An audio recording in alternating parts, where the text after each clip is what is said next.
Salam Malaysia Madani. Welcome to On the Table. We are broadcasting on RTM Click and MyTV's Berita RTM channel 123, which is also live streaming on YouTube. I'm your host, Mona Priya.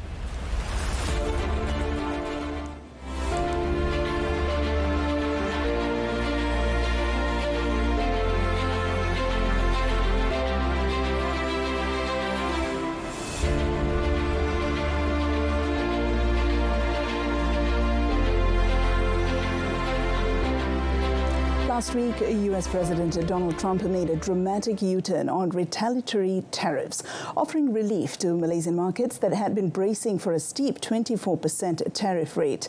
Now, Trump announced a 90-day pause on the increased US tariffs for most countries, with the notable exception of China, now facing cumulative levies of 145%. In response, Malaysia is preparing a diplomatic mission to the US at the end of April, led by the Ministry of Investment, Trade and Industry. So what lies for Malaysia amid these shifting tides? To shed light on this issue, we're joined in the studio by Mr. Nur Hisham Hussein, Economic Advisor at the Prime Minister's Office. Welcome to the program. My pleasure to be here. Mr. Nur Hisham Hussein, let's dive straight in. Sure. What was your reaction to President Trump's announcement of a 90-day pause on the reciprocal tariffs? Is this something that you saw coming? No, not at all. I think it was a surprise to everybody. It was a relief for the markets. It was, I think it was a surprise to some in the American administration as well, given from the reactions that and the signals that we got from them. But I think this is something that we're going to have to get used to in the age of Trump. And it's something we saw in his first term as well. There was a lot of, I would say, by-the-cuff policy-making that can be quite disruptive. So, but unfortunately, it is what it is. I think this is the world that we live in, and we just have to manage as best as we can. Now, we've gone from a proposed 24% to what is now a blanket 10% tariff, applicable to nearly all countries except China. In your view, is this something that is manageable? I think this is like saying that we'll take an arm and a leg, and then they change their mind and say, I will just take your arm instead.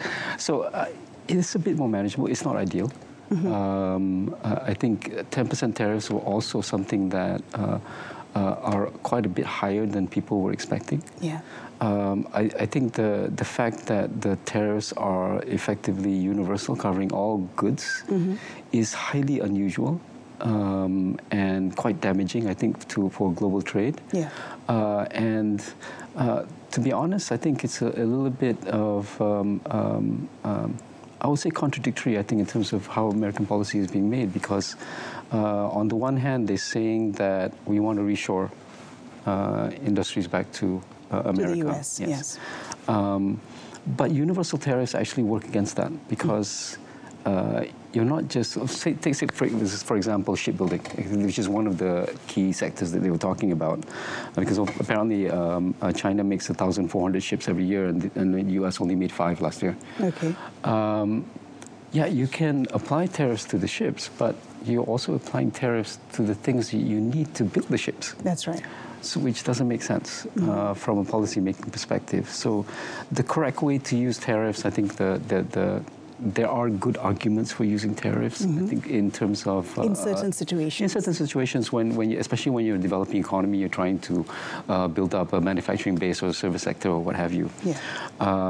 You generally apply the tariffs to that specific sector on the completed product, but not on the intermediate parts of things. Like, just for cars, for example, it's not just iron and steel, it's also plastic, it's rubber, it's fabric. It's chips, actually. That's right. But the US has done a blanket approach to everything, so it's a little unusual. So this goes against all traditional economic I would say thinking, rational economic thinking. So again, so I think part of the way the Trump administration has approached this is really from an ideological perspective rather than from a pragmatic one. Right. Okay, now with the US and China engaged in tit-for-tat tariffs, that's what's happening right now. Yep. What kind of spillover effect are you expecting on Malaysia's economy? And can we see some kind of trade diversion happening? How does this turn out? I don't think that, well, we had that trade diversion happening during the first Trump administration, and it's been an ongoing process. They're calling it China +1, Yeah. right? People have a manufacturing base in China, but they add maybe Vietnam or Malaysia or Indonesia as an alternative site, just in case Trump comes back and puts on all these tariffs. Yeah. And that's been happening. But unfortunately, given the, I think, I would say the uncertainty around policy making in Washington, people are taking a wait-and-see approach because they don't know what's coming tomorrow. Okay. Much less a year from now. Yeah. And you need at least 2 or 3 years to actually, make real investment decisions because it's not cheap building a factory. That's right. And you have to look for the site, you get licenses, you have to commit money and resources and all of that. And I think the trade diversion argument will only be effective if we have some certainty around what American objectives actually are. And until we have some certainty around what tariff structure is actually going to be effective, I think, next year and 2 years from now and 3 years from now. Which is very hard to estimate at this point. So at this point, I think a lot of people are saying, we'll just stay still. I mean, we can't make any decisions in this kind of environment. So any advantage that any of the countries will have, because obviously our tariffs or our retaliatory tariff is lower than Vietnam's, for example. We're at 24 versus 49% for them. But one, we had this pause. Second, I think the Trump administration is also looking at a review of, for example, autos and semiconductors and all of that, which should take roughly about 9 months. Ooh. So we're in a situation where it's very difficult for businesses to make decisions. So I don't see trade diversion happening at this moment in time. People are just still scrambling to work out, what's going on. Yeah, and that's going to be a wait-and-see approach. Correct. Okay, on that note, on our diplomatic front, our Investment, Trade and Industry Minister, Tengku Datuk Sri Zafrul Aziz, is set to travel to Washington later this month. What is Putrajaya hoping to achieve from the tariff negotiations there? I think for starters, I'm obviously not authorized to speak on what our policy position actually is. But I think for starters, what we're actually hoping to get out of this is, what do the Americans actually want out of all of this? And then, only then can we figure out what our response to that shall be. So is it more of a fact-seeking mission then? Well, it is. Well, on the one hand, yes, we're looking for some clarity, I think, on what the Americans want. Also, we're looking at specificity around what sectors are likely to be affected. Also, I think because we had the national trade, the USTR's trade report, I think the week before the retaliatory tariffs were actually announced. And there were some non-tariff barriers that actually mentioned around that. I think that is a key area, I think, in terms of the negotiations. That's right. I did have a question about that, actually. That the report highlighted Malaysia's non-tariff barriers, which include investment restrictions, banking sector issues, auto procurement policies. Are these concerns that Putrajaya is interested in addressing? I would say that certain areas, well, let me put it very clearly. Our position is that a couple of things. One is that we believe in a rule-based multilateral trade system based around the WTO. That is something that we've adhered to for the last, multiple decades. It has been of enormous benefit, not just to ourselves, but to the rest of ASEAN and all developing countries. And it has been a benefit to the US as well, and for that matter, all developed countries.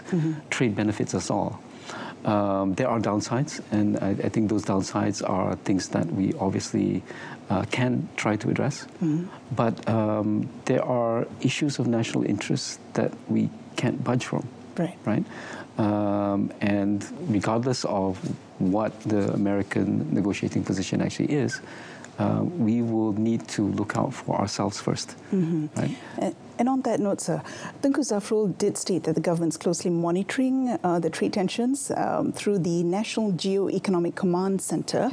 I'd like to ask you about that. Can you elaborate on the centre's role and how we are taking strategies from there? Right. So I think, of course, Tunku Zafrul is obviously the lead minister for this because he's in charge of trade and investment. But that's right. The areas that are likely to be hit cover a lot of ministries. For example, palm oil. For example, medical devices. For example, semiconductors. Because of that, there was a need to have a coordinating body within the government to actually, to ensure that there's consensus around what Malaysia's policy position actually is, to ensure coordination between different ministries, to ensure that we're very clear about what our red lines are. Okay. Right? Because obviously, Tunku Zafrul is only responsible for the trade and investment part. He cannot speak on behalf of his colleagues unless his colleagues give him that information of where where the needs are. And of course, because we have a Westminster system, all decisions are by the consensus of cabinet. Right? So we needed that coordinating body to ensure that everybody's aligned.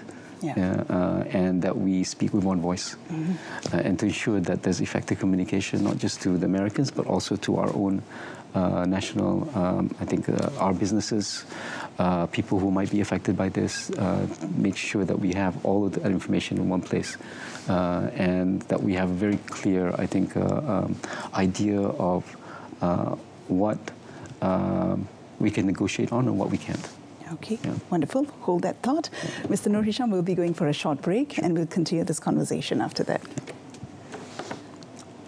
And we'll be right back after these messages. Stay with us.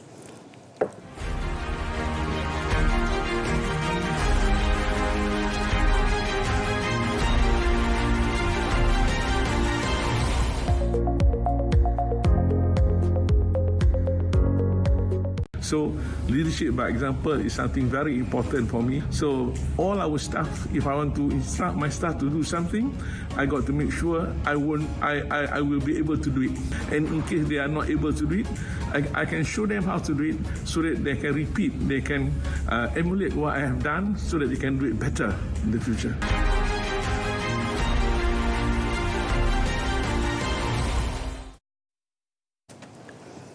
Welcome back. We are speaking to Mr. Nur Hisham Hussain, Economic Advisor from the Prime Minister's Office, on the topic Malaysia's trade strategy amid the ongoing global shifts.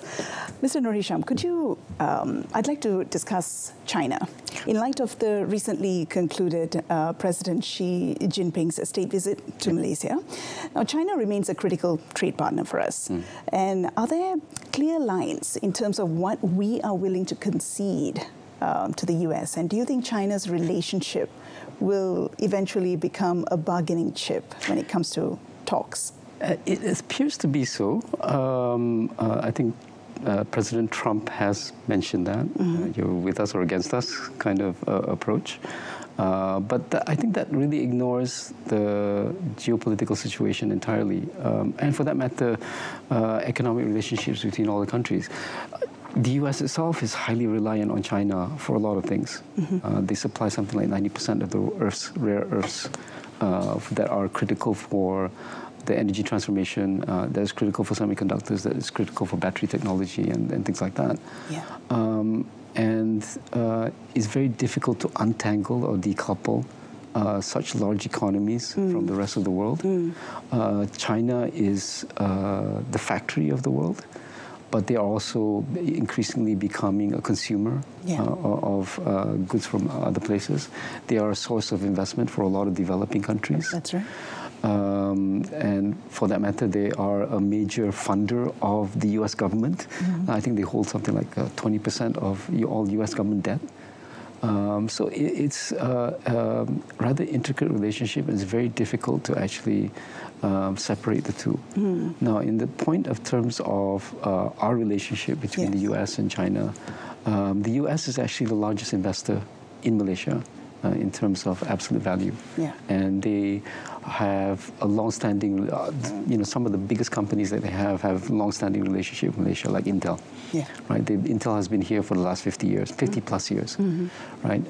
Half the chips that operate our PCs are made in Malaysia. Yeah. And there's a lot of other, I think, big investments that the U.S. has made within Malaysia that go back to America and is a critical part of their own supply chain. Yeah. Right. Having said that, China is also, I think, the number 2 in Malaysia, I think, in terms of investment. The number 1, I think, in terms of trade. Yeah. We actually have a trade deficit with China as well. But that, it's a mutually beneficial relationship. Yes. Right? And you can't just separate the two just like that.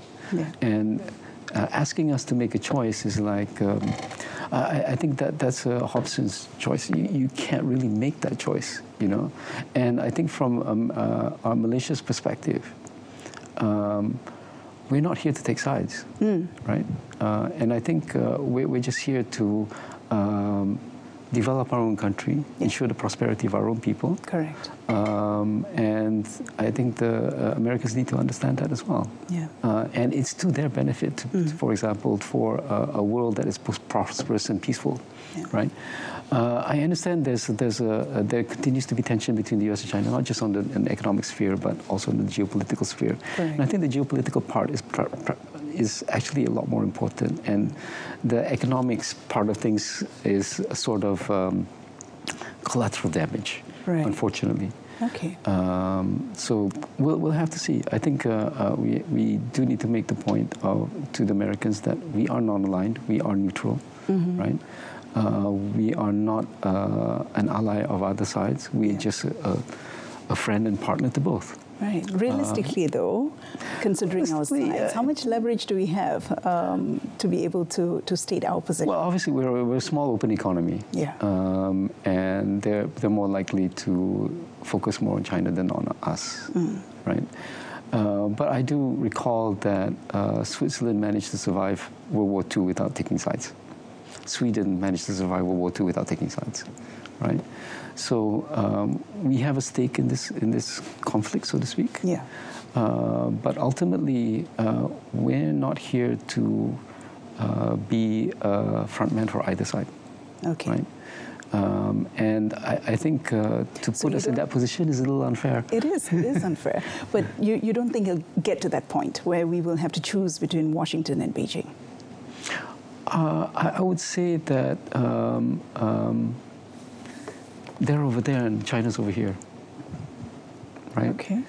And realistically, that regional gravity, so to speak, is actually quite important. Also, I think America's tendency now is towards more isolationism. Okay. You look at it from a longer-term perspective, right?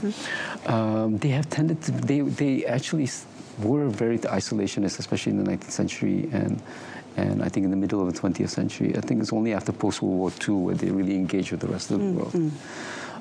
And if you look at trade from a U.S. perspective, America is 26% or almost a quarter of world GDP. Yeah. But their trade with the rest of the world is only 3% of GDP, world GDP. It's huge in absolute terms, but and I think what's happening now is that China's engaging with the EU, EU is engaging with China. That's right. Right? ASEAN is engaging with China, GCC is engaging with China. We're all talking to the Americans, but the Americans are kind of saying, we're building these walls. And we could see a future where, going forward, it will be the US and their sphere of influence really becoming a walled garden, and the rest of the world trading among each other. Because I think, in principle, what we're hearing from other regional blocs, like South America, like Africa, like GCC and China and ASEAN, is that we're all thinking roughly the same thing. If the Americans are pulling back, then let's talk to each other. Correct. Right? And on that note, since we are the chair of ASEAN right now, how big a role do you think ASEAN can play in all of this? I think it's quite interesting because ASEAN previously, there was a lot of regional cooperation largely around, well, we have, as any good friends or neighbors have, we've had our disputes. Yes. But generally speaking, we managed to keep the peace. We managed to integrate our economy slowly over time. And that process is accelerating. We're not quite at the stage of the EU where it's political and economic integration. But I think this crisis has really emphasized the fact that the ASEAN itself is a significant economic bloc. And this is a catalyst for us to integrate our economies further, to overlook or work together on the disputes that we have, and become stronger on our own. Because we are a collection of small economies. That's right. Right? But together we are a significant voice, and we can be a significant voice. Okay. And I think the PM has taken that on board. I think it's very encouraging that when the announcement around the retaliatory tariffs happened, all the other ASEAN countries started calling us. Okay. And we had an emergency meeting and all of that. So they were looking to us for leadership. And I think with PM, with the Kuzaf role, I think we've been able to provide that leadership. Okay. Although we cannot speak to the Americans on behalf of ASEAN, I think we can go in and share that ASEAN has a shared sense of principles around how we want to approach this. Correct. And that we want to be able to, I know the Americans don't like multilateral engagements, so we'll be talking to them on a one-to-one basis. Having said that, ASEAN itself has a set of principles, a platform where we're saying, or we're taking a common approach to this. Okay. And we continue to believe in multilateral trade relationships, and we believe in the rule-based world order. Okay. And I think that's the way we're going to approach it. Okay, that's great. Now, with so much global uncertainty right now, our GDP forecast for 2025 was 4.5 to 5.5%. Does this still hold? Do you see it's under review. It will be reviewed, I'm sure. It will be. It's being reviewed. But I think going back to what we were talking about before, there's a lot of uncertainty. That's right. And we're in uncharted territory, huh? Really, yes, the whole we world. Are. And it's almost like COVID, where it's something totally unprecedented. That's right. Right, and we don't know exactly how people are reacting. A lot of this is not down to dollars and cents or numbers. It goes back to people's psychology, because all this uncertainty is basically making people feel like, okay, I can't make investment decisions now. I can't make consumption decisions now. Let's pull back, forward up, and that will obviously have an impact on the economy, regardless of whether it's Malaysia or Vietnam or China or Japan or what have you. We're all facing a very uncertain future, so the likelihood of, I think, growth continuing as we expected earlier is unlikely. Having said that, I think the probability of recession for the rest of the world, not necessarily the Americans, is lower. We don't expect a recession at this point in time. Okay. But obviously... Well, what does it mean to the layman, Mr. Nur Hisham? I think for the most part... If the global economy shrinks, what does it mean to the layman? Well, obviously, as a small open economy, Malaysia will be affected. Right? We can't avoid that. Okay. Right? But I think we have tools in that we can use to ensure that the domestic economy is protected, that jobs are protected. We hopefully will be able to come to either an agreement with Americans, or that we open up markets in other countries. Like I said, I think we're all talking to each other. We're all roughly thinking about the same thing. Okay. If we lose the American market, let's talk about greater trade relationships. What else we can do? What else we can do? I think the EU, we actually started talking to the EU, I think last year, on FTA. Okay. And they've asked us to accelerate that process. So things are happening. It will take time, but hopefully we'll see some resolution of this tariff issue sometime this year. Hopefully. This year? I was thinking the next few months or a few weeks. I don't think that's a reasonable expectation, because even with Trump gave 90 days for the hold on to retaliatory tariffs, but they're talking to 75 countries. That's right. Right, and I remember. Take a number. Yeah, and this is very technical trade negotiations. And I remember the CTPPP for Malaysia. Yeah. It took us 10 years, right? I don't see a resolution in 90 days. So we could be facing a situation where those retaliatories come on back again. Okay. Or we could see a situation where Trump says, oh, I'll give you another 90 days, right? But, 75 countries, and we're talking about and there are red lines that everybody has that can't be crossed and that has to be negotiated. And I don't think the USTR has that kind of bandwidth to actually manage that. So, even if Trump wants fast deals, they'll be very superficial. And I think we'll continue to have deeper negotiations. The talks will still go on. Yes, still on. And the reality is that 10% tariffs is not ideal either. Yeah. Even if those continue, right? And those are likely to continue. It's the little retaliatory tariffs that he's put a hold on. That's right. So that 10% universal stuff is still there. And I don't think we're going to see a resolution this year. All right, we'll keep our fingers crossed and see where the talks go. Yeah. Mr. Nur Hisham, we have run out of time. Thank you so much for your insights today. My pleasure. And for coming into the studio today to speak to us. No problem. Thank you. And that's all the time that we've got for On the Table this evening. We've been speaking to Mr. Nur Hisham Hussain, Economic Advisor from the Prime Minister's Office. A repeat of this episode's broadcast can be viewed again at the same time tomorrow and subsequent days on both RTM Click and MyTV's Berita RTM channel, as well as Berita RTM's YouTube channel. Now, till next Thursday, where we'll discuss another topic of interest, I'm Mohana Priya. Thanks for watching.